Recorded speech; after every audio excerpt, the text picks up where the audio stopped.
inviting us to talk a little bit about our research. My name is, as you said, Matias Iglicki. I work at the Hospital de Clínicas in Buenos Aires, Argentina. We had the pleasure to have some of you there. So, we have no financial interest to disclose related to the topic of this presentation, and the question we asked was if it's necessary to do an histopathological study while building the ILM or epirretinal membrane, or just the using of dyes such as brilliant blue or trypan blue would be enough. Here you see at the bottom some of our patients, a macular hole and an epirretinal membrane. Here, of course, we build the ILM, and we're using brilliant blue. It's allowed in Argentina to use brilliant blue G, and then we use trypan blue in order to build the epirretinal membrane. So, we have 20 patients with either epirretinal membrane or macular holes.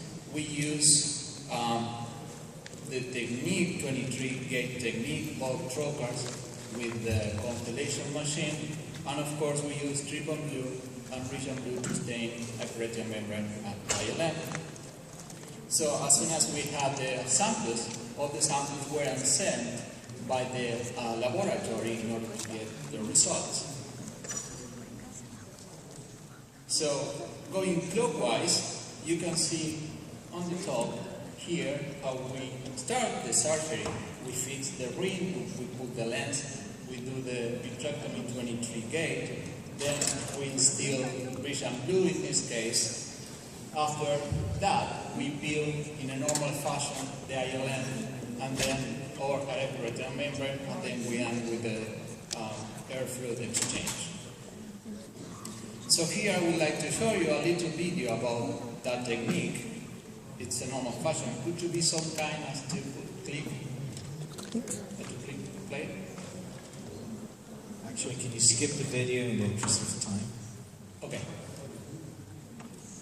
So, this slide is the answer or ARVO question. You can see here that using trypan blue or brilliant blue, you can be pretty sure that you have the epirretinal membrane and the ILM. Here you can see,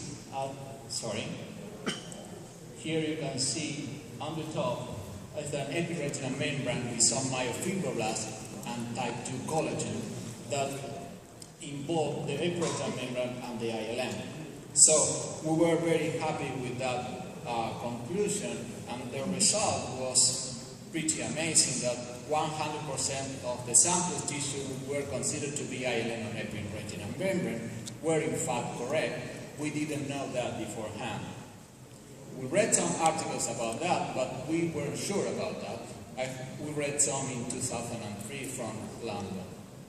So, the conclusion will be that we are pretty sure when we build the ILM or epirretinal membrane that using the dyes, brilliant blue or trypan blue, you can be pretty sure that you are doing a good job.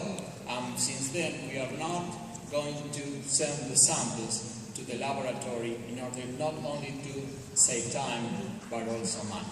Thank you very much for your attention. Then you are more than invited to come to Argentina and have some time. Thank you. So Matias, do you normally peel the ILM in cases of ERM? Yes. And how do you do